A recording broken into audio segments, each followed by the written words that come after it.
apporter la vie là où il semble impossible.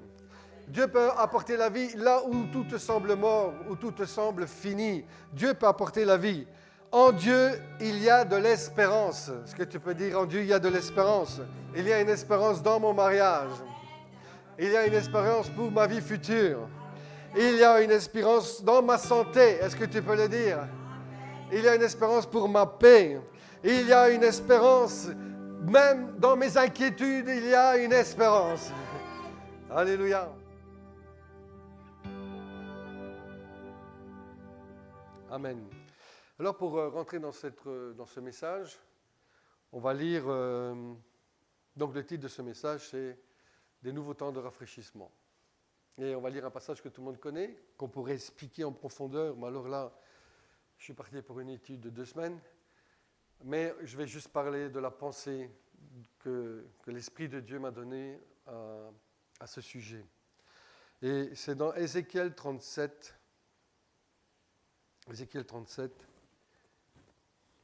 à partir du verset 1 à 10.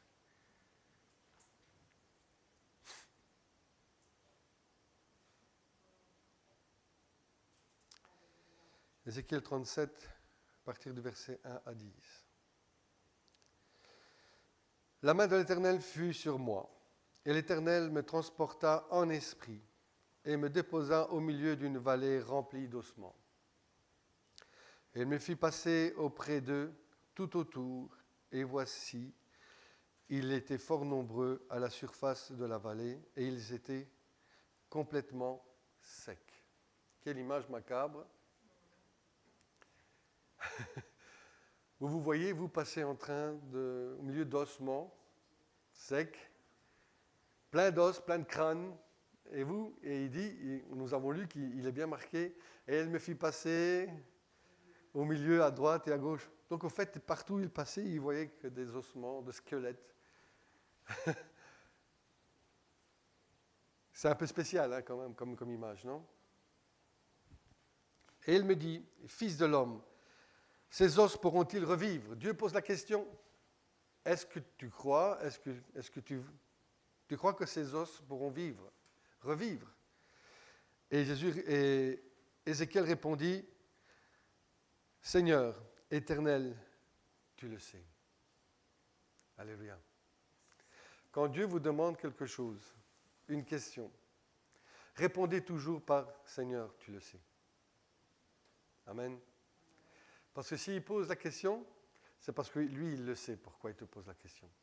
Et c'est important de dire Seigneur, tu le sais. Et il me dit, prophétise sur ces eaux et dis-leur, ossements desséchés, écoute la parole de l'Éternel. Ainsi parle le Seigneur, l'Éternel, à ces eaux. Voici, je vais faire entrer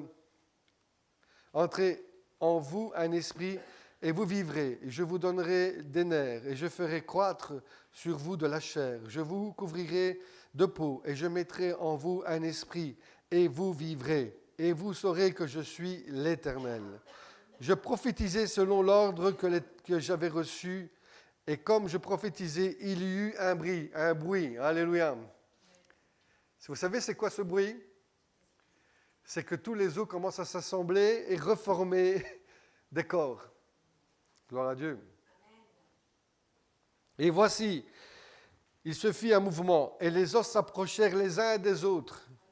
Et je regardais et voici, il leur vint des nerfs, la chair crue et la peau les couvrit par-dessus. Mais il n'y avait point en eux d'esprit. Et il me dit, prophétise et parle à l'esprit, prophétise, fils de l'homme, et dis à l'esprit, ainsi parle le Seigneur l'Éternel, esprit, viens des 4 vents.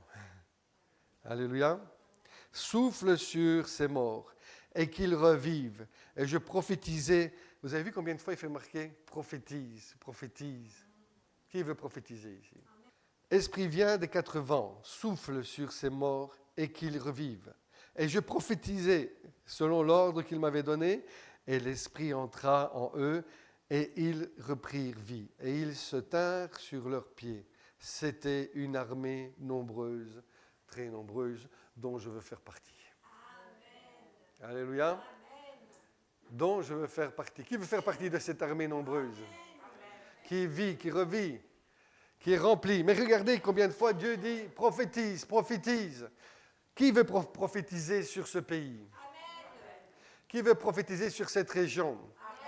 Qui veut prophétiser sur sa famille? Qui veut voir la gloire de Dieu se manifester? Qui veut voir la vie entrer dans ta famille? Dieu peut apporter la vie là où il semble impossible. Dieu peut apporter la vie là où tout te semble mort, où tout te semble fini. Dieu peut apporter la vie. En Dieu, il y a de l'espérance. Est-ce que tu peux dire en Dieu, il y a de l'espérance? Je sais pas où elle est ton espérance. Je ne sais pas ce que tu espères. Mais il y a une espérance. Il y a une espérance. Il y a une espérance dans mon mariage. Il y a une espérance pour ma vie future. Il y a une espérance dans ma santé. Est-ce que tu peux le dire? Il y a une espérance pour ma paix. Il y a une espérance, même dans mes inquiétudes, il y a une espérance. Alléluia. Ça, c'est ce que Dieu veut faire. Il y a une espérance dans mes finances. Dis-le. Mais dis-le avec moi. Il y a une espérance dans mes finances. Amen. Il y a une espérance sur mes enfants. Dieu peut faire ces choses-là. Là où tu crois que c'est impossible, Dieu peut faire ces choses-là. Mais il faut que tu prophétises. Beaucoup croient que leur vie doit continuer toujours dans le même sens. Beaucoup, vous croyez, c'est comme ça, j'ai raté ma vie, et c'est fini, et j'ai fait des mauvais choix, et tout va aller mal, et on ne pourra plus arranger ça. Je vais te dire aujourd'hui, il y a de l'espérance. Ce n'est pas ce que toi tu penses, c'est ce que tu vas prophétiser qui est important. C'est ce que Dieu te dit que tu vas dire en prophétie qui va arriver. Amen. Moi, je le crois. Ces versets d'Ézéchiel disent que Dieu peut donner la vie à tes rêves. Dieu t'a donné des rêves. Où est-ce qu'ils sont passés, ces rêves? Dieu t'a donné des directions, mais tu les as oubliées. Où est-ce qu'ils sont passés, ces directions? Je vais te dire une chose. Dieu peut te donner la vie. Et Dieu peut donner la vie même à des os desséchés. Amen. Dieu peut le faire parce que nous avons un grand Dieu. Un temps de rafraîchissement est en train d'arriver. Un nouveau temps de rafraîchissement, je le crois. Un temps qui va apporter la vie là où il y a la mort. Est-ce que vous y croyez, ça? Amen. Qui va apporter l'espérance là où il y a le désespoir. Qui va apporter l'espoir là où tu as baissé les bras. Parce que Dieu veut donner des temps nouveaux maintenant. Je crois que Dieu veut remplir ta vie de bénédiction. Et Dieu veut bénir aussi toutes choses de bénédiction. Vous, parents, il veut vous bénir, il veut vous donner de la sagesse. Il veut que vous redeveniez des gens qui portent la vie partout où vous êtes. C'est important. Il veut te donner de l'espoir même dans ta santé. Qui a des problèmes de santé ici? Dieu peut te donner de l'espérance. Dieu peut venir apporter la vie et enlever la maladie. Tu le crois ou pas? Moi, je l'ai expérimenté. Je sais ce que Dieu peut faire surnaturellement. Dieu peut rafraîchir à nouveau ta vie. Et cette nouvelle année qui arrive, Dieu va le faire. Et il faut que tu prends ça avec confiance, vraiment avec foi. Un rafraîchissement dans notre Église. Alléluia. Qui va rafraîchissement dans notre Église? Dieu veut apporter un rafraîchissement dans notre Église. Dieu veut apporter un rafraîchissement dans cette ville de la Louvière. Vous le croyez ou pas? Est-ce que tu peux dire, je te loue, Seigneur, pour ce que tu viens de dire, pour ce que tu viens de déclarer? Nous allons voir des gens avec une vie complètement transformée, avec une vie complètement changée, avec des témoignages glorieux, où les gens, ou les personnes qui vont venir dans notre Église, qui sont rafraîchis, vont dire, j'étais comme ça, mais Dieu a transformé ça. Je subissais ça, mais Dieu a changé ça. J'étais complètement inquiet pour ça, mais Dieu m'a donné de l'espoir et je ne suis plus inquiet pour ça. Alléluia. C'est ça, prophétiser. C'est ça, déclarer les choses. Nous allons voir des gens prisonniers d'addiction, prisonniers d'un tas de choses dans leur vie, qui ont été prisonniers pendant des années et Dieu va les délivrer en un instant. Dieu peut le faire. Être libre par la puissance du Saint-Esprit. Gloire à Dieu. Parce que le Saint-Esprit est la puissance. Il est puissant. C'est une personne qui vient dans ta vie et il est puissant pour transformer ta vie. Ils vivront une vie productive. Qui veut vivre une vie productive? Est-ce que ta vie, elle était productive jusque maintenant? Oui, non? Non? Dis 2025. Dis avec moi, 2025 sera une année productive. Et les choses vont changer. Amen. Ça sera une année productive. Alléluia. Une année de gloire, une année où le Seigneur va me donner de la joie. 2025 sera une année joyeuse. 2025 sera une année remplie de la gloire de Dieu dans ma vie. Et Dieu va le faire. Toi qui pensais ne plus avoir d'espérance, crois que c'est possible. Amen. Je crois que nous sommes une église où nous devons croire que tout est possible avec Dieu. Et arrêter de limiter les choses. Où nous pouvons croire que Dieu peut faire des grandes choses. C'est possible. Et tu peux le dire, c'est possible au nom de Jésus. Dieu va le faire. Amen. Demande au Saint-Esprit, dans quel domaine de ta vie tu as perdu l'espérance? Toi, tu es jeune. Tu es plein d'espérance, non?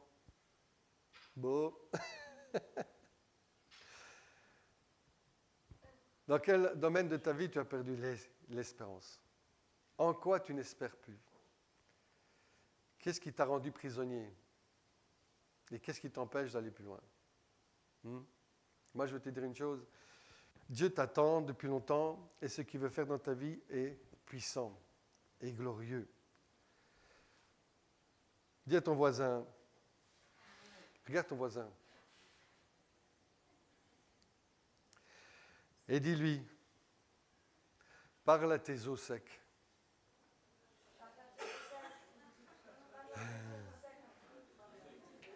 Dis-lui, parle à tes os secs. Amen. Parce que Dieu peut les faire revivre. Alléluia. Parle à tes os secs parce que Dieu peut les faire revivre. Amen. Dis-le à ton voisin, il est temps que tu parles à tes os secs parce que Dieu peut les faire revivre. Alléluia.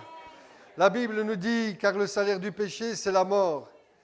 C'est quoi le salaire du péché? La mort. Mais la Bible nous dit aussi, mais le don gratuit de Dieu, c'est la vie éternelle en Jésus-Christ, notre Seigneur. Alors tout peut revivre. Tout peut revivre. Ton péché t'a porté à la mort, mais aujourd'hui, Jésus, tu connais Jésus, il t'a pardonné de tous tes péchés et il veut que tu vives. Et il veut même que tu vives en abondance. Jean 10, il dit, le voleur ne vient pour dérober. Combien le voleur vous a dérobé? Non? Le voleur ne vient que pour dérober, égorger et détruire. Qui c'est ce voleur? Il vient et est-ce qu'il vous a déjà dérobé des choses? Oui? Parce que vous lui avez permis. Moi, je ne permets plus. Moi, je ne permets plus. Je veux être béni maintenant. Je veux la vie en abondance. Amen. Je ne permets plus au diable de venir te dérober, t'égorger et te détruire. Ne permets plus. Parce que tu as Jésus dans ta vie. Amen. N'écoute pas ceux qui te disent, t'as ci, t'as là, t'es foutu. Non, t'es pas foutu. Tu as Jésus. Si aujourd'hui tu as Jésus, t'es pas foutu. Et Jésus dit, moi je suis venu afin que les brebis aient la vie. Amen. Mais quelle est la vie en abondance. Amen. Non seulement il te donne la vie, mais il te la donne en abondance. C'est pour ça que moi, sur les gens, je déclare toujours la bénédiction. Je déclare toujours que Dieu les délivre. Je déclare toujours que Dieu leur donne la paix qu'ils ont besoin. Je déclare toujours, surtout, que Dieu leur donne la vie en abondance. Dis, j'ai la vie en abondance parce que j'ai Jésus dans ma vie. Parce que Jésus est venu pour ça. Alléluia. Il y a un domaine de ta vie, s'il n'y a pas d'abondance, aujourd'hui, Dieu peut commencer à te donner de l'abondance. Dans les choses que tu as peut-être perdues, dans les choses que peut-être tu sont parties, mais c'est un domaine où Dieu va apporter de l'abondance. Alors pense-y maintenant, ensemble, 5 minutes. Enfin, 5 minutes c'est trop long, mais 1 minute. Dis Seigneur, j'ai ce domaine. Parle-lui tout seul avec lui. Et dis-lui, j'ai ce domaine dans ma vie où il n'y a pas d'abondance. Et je sais que toi, tu vas apporter l'abondance cette année-ci. Alléluia. Amen. Tous, vous venez de faire une prophétie. Gloire à Dieu. Dis, je prophétise que sur ce domaine de ma vie, où il n'y a pas d'abondance, je prophétise la vie en abondance. Amen. Parce que quand tu prophétises, regardez, Dieu disait à Ézéchiel, prophétise, prophétise. Et qu'est-ce qu'il disait? J'obéissais à l'ordre de Dieu. Alléluia. Obéissez à l'ordre de Dieu, que votre vie doit être une vie bénie. Une vie remplie de vie en abondance. Une vie de victoire. Et pas une vie de défaite. Prophétisez ces choses-là. Je veux déclarer la vie sur la maladie. Que la maladie disparaisse, que la vie vienne. Je veux déclarer la vie là où il y a de la stérilité. Alléluia. Que ce soit physique et que ce soit spirituel. Il ne doit plus avoir de stérilité dans ma vie. Amen. Ça, c'est prophétiser. Amen. Dieu peut redonner vie. Ça, c'est prophétiser. C'est un nouveau temps de rafraîchissement pour toi. Et je te le dis avec tout mon cœur. Parce que Dieu veut faire ces choses-là. Je vais me concentrer sur des points précis dans notre lecture. Des points assez précis. Dieu dit à Ézéchiel, prophétise sur ces eaux. Secs, desséchés, socs. Et qu'est-ce qui se passe? C'est que Dieu fera le miracle quand nous prophétiserons. Est-ce que vous y croyez à la prophétie? Dieu fera le miracle quand nous prophétisons. Dieu fera le miracle parce qu'il nous implique dans le miracle. Vous comprenez ça? Souvent, on veut un miracle. Qui veut un miracle ici? Mais on ne s'implique pas. Et le problème, il est là. Et tant que tu ne t'impliques pas, tu ne verras pas le miracle. Parce que pour que le miracle arrive, il faut que tu t'impliques dans ce que Dieu te demande. Eh oui. Regardez ici. À chaque fois que vous êtes impliqué dans un miracle que vous vouliez et faire ce que Dieu voulait, avez-vous vu le miracle ici? Oui ou non? Mais si tu ne t'impliques pas, le miracle ne viendra pas. C'est comme ça. Si nous voulons un temps de rafraîchissement, nous devons nous impliquer dans les miracles. Le miracle que Dieu veut faire dans ta vie, dans ma vie. Parce que si on ne s'implique pas, le miracle ne viendra pas. Les gens veulent juste le miracle. J'ai lu un texte, c'est que un revivaliste, je ne sais plus son nom, je lisais son livre, et il dit, le temps est que tout le monde veut participer au repas du ciel. Non? Qui veut participer au repas du ciel? Tout le monde veut participer au repas du ciel, mais ils ne veulent pas déjà participer au repas avec Dieu sur la terre.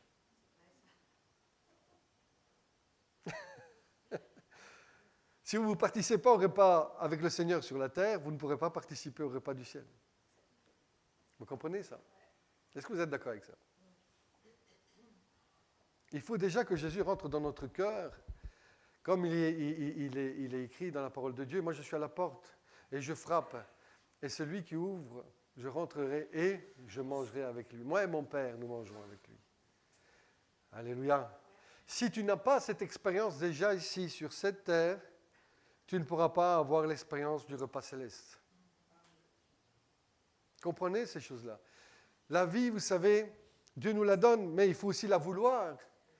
Il faut aussi nous impliquer dans cette vie que Dieu veut nous donner. Et on veut les choses faciles. Non, il faut marcher selon Dieu et marcher selon les promesses de Dieu. C'est important. C'est important. Et donc, si nous voulons nous impliquer dans ce que le Seigneur veut, il élèvera au temps convenable et il bénira. Je crois que Dieu va élever des Ézéchiel maintenant. Qui veut être un Ézéchiel pour ces temps-ci? Amen. Qui veut être un Ézéchiel? Qui croiront en Dieu au milieu de cette génération sec. Nous vivons au milieu d'une génération sec. L'athéisme, c'est terrible, non? Oui ou non? Les gens, ils croient en quelque chose, mais ils ne savent pas quoi. Ça mélange tout. Ils croient à des mythologies, des ovnis qui sont venus. Des bêtises complètement. Ce sont des mythologies. Il n'y a aucune preuve. Ce n'est pas parce qu'il y a des dessins sur des pierres grecque que la mythologie grecque a existé. Parce que tout le monde sait faire des dessins sur des murs. Tout le monde sait créer des dessins. Vous comprenez ce que je veux dire? Il n'y a pas, ce n'est pas parce qu'on a découvert des dessins sur des murs, et surtout dans les hiéroglyphes égyptiens, ce n'est pas parce qu'il y a des dessins que ces choses ont vraiment existé. C'est parce qu'il y a beaucoup de symboles dans les dessins, qui sont là pour des symboles, pas pour des réalités. Vous comprenez? Alors les gens s'attachent à un tas de choses, surtout aujourd'hui avec YouTube. Les gens écoutent tout et n'importe quoi. C'est vrai, c'est pas vrai? Non? Et la parole de Dieu, on ne la lit pas. Et ça, c'est un problème aujourd'hui. Et je vais vous dire une chose. Dieu veut qu'on s'implique dans la vérité, pas dans le mensonge. Et si on s'implique dans la vérité, Jésus l'a dit, vous connaîtrez la vérité et la vérité vous affranchira. Mais il faut s'impliquer dans la vérité et rester ferme et se baser sur la vérité. Je crois qu'aujourd'hui, au milieu de ce monde qui meurt, vous allez être des Ézéchiel qui vont prophétiser la vie. Vous comprenez ce que je veux dire? Qui va être un ou une Ézéchiel ici? Qui vous allez prophétiser et apporter la vie dans ce monde. Moi, je le crois. Je le crois. Ce monde meurt, mais on ne va pas le laisser mourir. On va prophétiser. Amen. Prophétise sur ton quartier. Prophétise sur ta rue. Prophétise sur ton voisin. Prophétise sur tes enfants. Prophétisez sur cette église. Amen. Et je sais que Dieu va réaliser des choses extraordinaires. Amen. Là où il semble ne plus avoir de solution, prophétisez. Au lieu de dire, qu'est-ce qui m'est arrivé? Oh, ma vie est foutue. Dis, je prophétise que ma vie va s'élever parce que Dieu va faire un miracle dans ma vie. Amen. Je prophétise que des grandes choses vont arriver dans ma maison. Dieu va élever des Ézéchiel qui prophétiseront sur eux. Amen. Prophétise sur tes collègues. Prophétise sur tes amis. Prophétise sur tes enfants. Prophétise, parce que Dieu va faire des choses que tu ne sais pas. Souvent on me dit, ouais, mais tu sais, c'est difficile, j'ai déjà essayé, et pourtant je leur parle. Moi, faites une chose. Quand vous êtes dans votre chambre, prophétisez sur vos enfants. Seigneur, que mon fils devienne un serviteur puissant pour toi. Lui, il ne l'a pas entendu, mais Dieu l'a entendu. Amen. Alléluia. Et sois un exemple pour lui. C'est important, vous savez. Parce que si on n'est pas un exemple, comment voulez-vous que vos enfants fassent la même chose que vous? Ou vont peut-être faire autre chose? Qui va être un exemple pour ses enfants? Amen. Soyez un vrai exemple. Exemple de stabilité, de fixer vraiment que tout ce qui vous intéresse, c'est Dieu à la première place. C'est Jésus. Ézéchiel a obéi à l'ordre que Dieu lui a donné. Il a obéi quand Dieu lui a dit prophétise. Et il a obéi. Alors comment pouvons-nous prophétiser sur cette génération? Qui veut prophétiser sur cette génération? Certains se disent, je ne sais pas prophétiser, pasteur. Je n'ai jamais prophétisé. Je ne sais même pas comment ça marche. Je vais te dire comment commencer à prophétiser. Numéro 1, implique-toi dans les intérêts de ton Père Céleste. Qui veut s'impliquer dans les intérêts de son Père Céleste? Implique-toi dans les intérêts de ton Père Céleste. Dis à ton voisin, implique-toi. Regarde-le bien dans les yeux. Dis-lui, implique-toi sur les intérêts de ton Père Céleste. Non, regardez-vous. N'ayez pas peur. Transmettez le message. On ne peut pas transmettre un message en disant Dieu et lui il est là. Un message, ça se transmet face à face. Alors dis-le, que ce soit ton mari, que ce soit ta femme, que ce soit qui que ce soit. Dis-lui, implique-toi sur les intérêts de ton Père Céleste. Amen.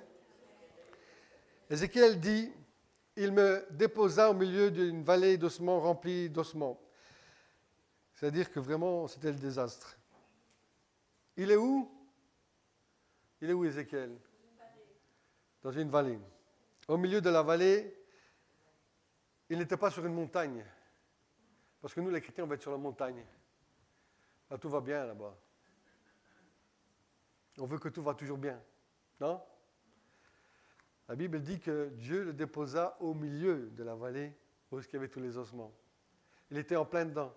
Il n'était pas au-dessus, il n'était pas ailleurs, il était en plein dedans. Et il marchait au milieu de cette vallée remplie d'ossements. Quels sont les intérêts de notre Père Céleste? Qui veut savoir les intérêts de notre Père Céleste? Il n'y a pas beaucoup d'amen. Qui veut savoir les intérêts de notre Père Céleste? Alors, les intérêts de notre Père Céleste, c'est qu'il ne perd pas une brebis, mais qu'il est capable de laisser les 90 dans un coin, parce que quand on lit en grec, on dit « Oui, mais Seigneur, tu as laissé les 99 et pour aller chercher une et les autres. » Quand tu lis le grec, il fait marquer « Il laissa les 99 dans un lieu sûr pour aller chercher celle qui était perdue. » Vous voyez, les traductions, des fois, elles nous trompent.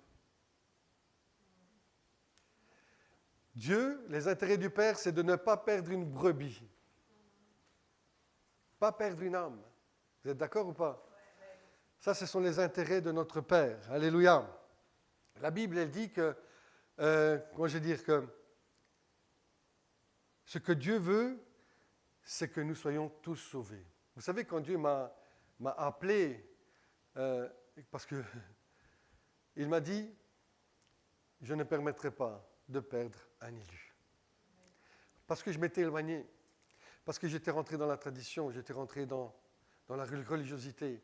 Et la religiosité n'apporte rien, parce que tu ne sais même pas que tu es sauvé, ou pas. Tu n'es pas sûr, tandis que Jésus, lui, est sûr. Et quand Dieu t'a choisi, il te dit, je ne permettrai pas de te perdre. Est-ce que vous y croyez à ça? Je ne permettrai pas de te perdre. Le Père, Dieu est comme le Père qui attend ce fils prodigue. Non?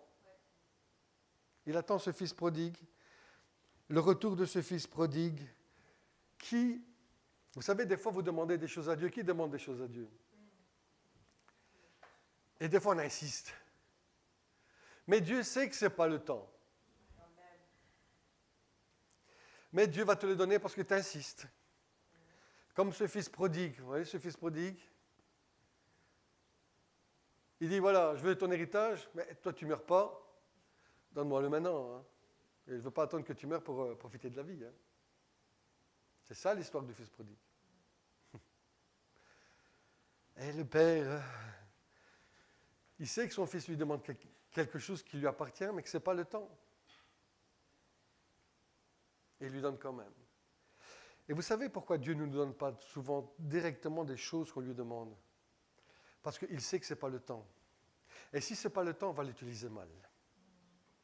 Oh, vous comprenez ça? Le fils prodigue, il lui a donné quelque chose qu'il voulait absolument, mais ce n'était pas le temps, mais il lui a quand même donné. Est-ce qu'il l'a bien utilisé? Oui ou non? Il a mal utilisé. Jusqu'au point où il s'est retrouvé avec les cochons. Sale, tout puant. Il puait plus que les cochons. Pourquoi? Parce qu'il a mal utilisé. Mais Dieu est un Dieu d'amour. Et ce Dieu, c'est ce Dieu qui attend la venue, le retour de son fils prodigue. Y a-t-il des fils prodigues ici? Dieu attend le retour. Et il est là. Et vous savez ce qu'il fait, malgré que vous avez fait tout le contraire de ce que vous deviez faire. Mais quand vous revenez à lui, alléluia, et je sais c'est quoi revenir au Seigneur. Mais quand vous revenez à lui, je vais vous dire une chose. Dieu fait une fête. Amen. Amen. Alors ce matin, Dieu te dit, je t'attends. Depuis longtemps. Et il veut faire une fête parce qu'il attend ton retour. Ton vrai retour. définitif avec lui. Alléluia, amen. Et le fils prodigue, lui, il va reconnaître, il va dire, oui, c'est vrai. J'ai demandé quelque chose que je ne devais pas. J'ai demandé quelque chose que ce n'était pas le temps, mais tu me l'as quand même donné. Mais à travers ça, j'ai compris que la meilleure place, c'est d'être près de toi et de rester près du Père. Gloire à Dieu. C'est merveilleux, non? J'espère que vous comprenez ce message. J'espère que ça vous plaît, non? Amen. Et quand le Fils est revenu, voilà, il fait une grande fête. Je vais te dire une chose. Voilà les intérêts du Père. Il veut que tu vives avec lui. Il veut que tu partages ta vie avec lui. Il veut que tu restes là où il y a vraiment la bénédiction. Et je crois qu'il y a des millions de personnes que Dieu veut qu'ils reviennent. Amen. Je le crois qu'il y a des millions de personnes que Dieu veut qu'ils reviennent à lui. Le Père Céleste dit à ses enfants, impliquez-vous en ce qui est important, dans ce qui est important pour moi. Ézéchiel 22:30 dit, je cherche parmi eux un homme qui élève un mur, qui se tient à la brèche devant moi en faveur du pays, afin que je ne détruise pas, mais j'en envoie point. Alléluia. Ça, c'est dans la Derby. Je cherche non, c'est dans la Bible courante. Je cherche parmi eux un homme qui élève un mur. Qui veut élever un mur? C'est-à-dire, il veut monter sur le mur pour être plus haut. Et qui se tient à la brèche devant moi en faveur du pays. Est-ce que vous voulez être en faveur de ce pays? Afin que je ne les détruise pas, mais je n'en trouve pas. La voix du Saint-Esprit dit à notre Église, je cherche un homme ou une femme, gloire à Dieu, qui se tient sur la brèche. Ça veut dire quoi la brèche?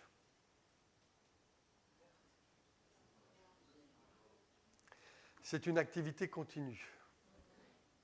Quand quelqu'un est un travailleur, on dit il est à la brèche. Il est toujours actif. Aujourd'hui, les chrétiens sont dormeurs.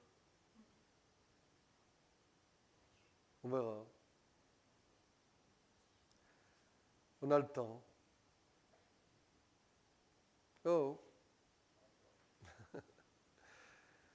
Vous n'êtes pas à la brèche. On n'est pas à la brèche. La brèche, c'est quelqu'un qui est actif continuellement. Alléluia. Qui s'active continuellement aux intérêts du Père Céleste ici? Qui veut s'activer continuellement aux intérêts du Père Céleste? Levez la main. Dieu vous a vu. Alléluia. Parce qu'il veut donner la vie, et la vie en abondance. Amen. Il veut donner la vie en abondance. Comment savons-nous que Dieu nous aime? Dieu a envoyé son Fils unique. Est-ce que vous le croyez? Mourir sur la croix. Il a pris un corps humain, lui qui était sur le trône, il était dans toute sa gloire, il a abandonné toute sa gloire, il a descendu, il a pris un corps humain et il a donné sa vie sur la croix. Parce qu'il nous aime, non? Vous êtes d'accord ou pas? Et il nous a délivrés de nos péchés. Vous le croyez ou pas? Et il nous a donné maintenant la vie éternelle. Il nous a libérés de la domination de Satan. Vous le croyez ou pas? Dis, je suis libre de la domination de Satan. Et crois-le, Satan n'a plus rien à voir dans ta vie. Alléluia. Et Jésus est venu pendant que nous étions tous des os secs. Tous nous étions privés de la gloire de Dieu, la Bible dit. Tous nous étions condamnés à mort. Oui ou non? L'âme qui pêche mourra. Tous. Il parle de la seconde mort. La mort définitive. Tous nous étions là, secs, mais vraiment secs. Mais Jésus est venu, il a prophétisé dans notre vie. Il a dit, je ferai de toi mon enfant. Alléluia. Je ferai de toi un disciple. Je ferai de toi un témoin vivant de ma gloire sur terre. C'est ce qu'il a dit. Est-ce que Jésus a prophétisé sur ta vie? Oui. Alléluia. Et remercie-le pour ça. Amen. Et c'est pour ça qu'il cherche aujourd'hui. Il cherche des gens qui veulent revivre et qui veulent faire revivre autour d'eux. Jésus s'est impliqué dans notre désastre. Et aujourd'hui, si on vit, c'est grâce à lui. Parce qu'il s'est impliqué dans notre désastre définitif. Amen. Et il nous a donné la vie en abondance. Qui veut s'impliquer de tout cœur dans les intérêts du Père? Vous voulez ou pas?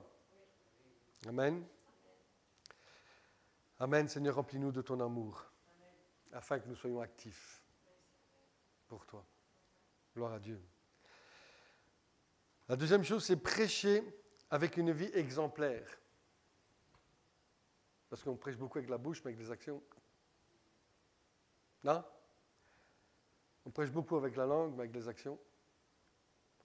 Prêcher avec une vie exemplaire et aussi avec ta voix. Il faut les deux. Vous êtes d'accord? 1 Timothée 4,12, il dit que personne ne te méprise parce que tu es jeune, mais sois un exemple. Qui va être un exemple? Et regardez l'exemple que Dieu demande à Timothée. Sois un exemple pour les croyants. Dans tes, dites avec moi, dans tes paroles. Sois un exemple dans tes paroles. Si quelqu'un n'a pas de bonnes paroles, éloignez-vous de cette personne. Si quelqu'un de sa parole sort des insultes, à la place de bénédiction, c'est que Satan est déjà en lui. C'est quelqu'un qui a Dieu n'insulte pas. Vous comprenez ça? C'est horrible.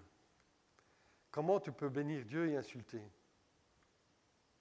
Et ça existe, c'est fou. Hein? C'est un monde de fous. Si tu insultes, si ta bouche ne profère que des insultes, c'est que Satan habite en toi. Parce que c'est lui qui blasphème. C'est comme ça. Deuxième chose, sois un exemple dans ta conduite. C'est-à-dire que tu marches droit. Que les gens peuvent dire, cette personne aime vraiment Dieu. Il a une conduite exemplaire. Il est plein d'amour, plein de paix, plein de foi. C'est marqué. Troisième chose, dans ton amour, aimez, mais vraiment aimez. Gloire à Dieu. Aimez votre prochain. N'oubliez pas que Jésus dit ça à quelqu'un, quand il parlait justement de qui est ton prochain.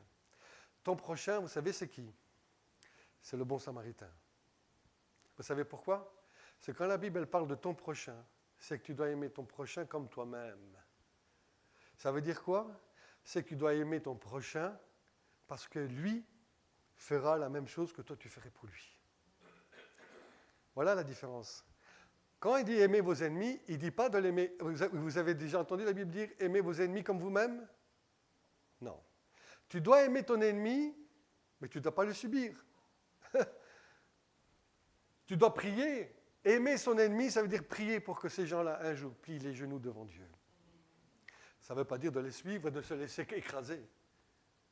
Non, non, il faut bien lire la Bible. Il y a une différence. Mon prochain, c'est celui qui fera pour moi la même chose que je ferai pour lui. Ça, c'est mon prochain. Mais aimer ton ennemi, ce n'est pas ça. C'est pour ça que Jésus dit, aime ton prochain comme toi-même. Parce que tu sais que celui qui est ton prochain, il t'aidera à tout moment. Vous voyez la différence? Moi, je viens de faire une étude. J'expliquerai une autre fois. Au moins, vous comprenez réellement ce que la Bible dit. Vous n'êtes pas obligé de subir. Parce que beaucoup disent, c'est l'amour de Dieu, je suis obligé de subir. Non, non, ce n'est pas ça que la Bible dit.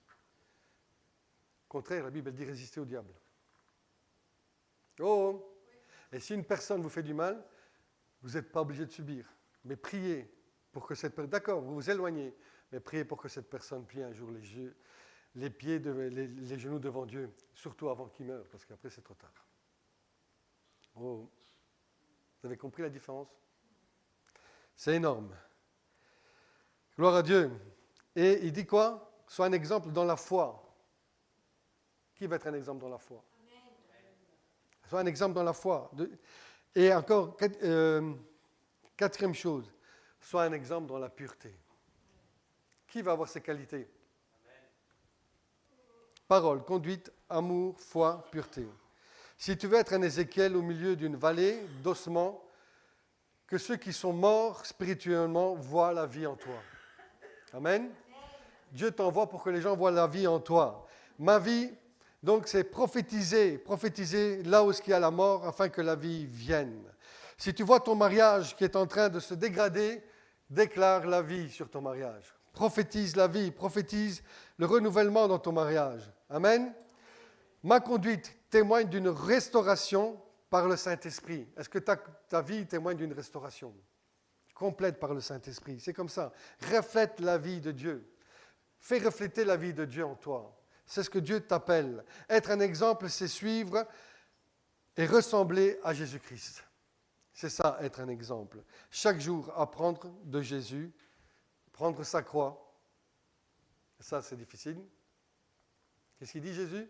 Que celui qui veut me suivre prenne sa croix et me suive. Alléluia. C'est comme ça. C'est comme ça. 6 points. Alors 6 points vite pour qu'on puisse être un exemple. Le premier, c'est prière intime avec lui et méditation de sa parole, tous les jours. Est-ce que vous le faites? Deuxième, prendre du temps et parler de Dieu avec ta famille. Troisième chose, vivre une vie d'église, de communion fraternelle, louer et adorer et écouter sa parole avec l'assemblée. C'est important, vous savez. Proclamer Jésus publiquement. Est-ce que tu le fais? Témoigner de ce qu'il a fait dans ta vie. Cinquième chose, service à Dieu avec zèle et amour. Et aussi servir ton prochain. Servir avec les offrandes et les dîmes dans l'œuvre de Dieu. La générosité ne doit jamais être un mal pour toi, mais elle doit être une joie. Je répète, la générosité ne doit jamais être un mal pour toi, mais elle doit être une joie. Amen. Et sixième, aime l'enseignement, aime vouloir grandir, aime atteindre le but que Dieu t'a appelé. Étudie la Bible tous les jours. Et là, vous serez de ceux qui s'occupent des intérêts de Dieu. Alors je vais terminer. J'aurais pu continuer, mais je vais terminer. On va lire un passage avant de terminer. Romains 10, 14. Romains 10, 14. Il dit, vous connaissez, et verset 15 aussi. Qu'est-ce qu'il dit? Comment donc invoqueront-ils celui qu'ils n'ont pas cru? Et comment croiront-ils à celui dont ils n'ont pas entendu parler? Et comment entendront-ils parler s'il n'y a personne qui prêche? Et comment y aura-t-il des prédicateurs s'ils ne sont pas envoyés? Oh, qui veut être un prédicateur envoyé ici? Personne qui dit, moi je veux, non, je veux être un dormeur, moi.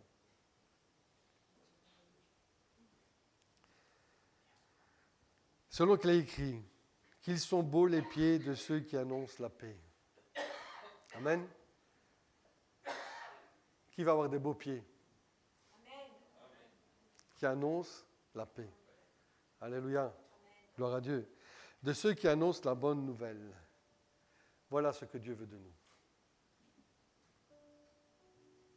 Et chacun de nous, on a cet appel.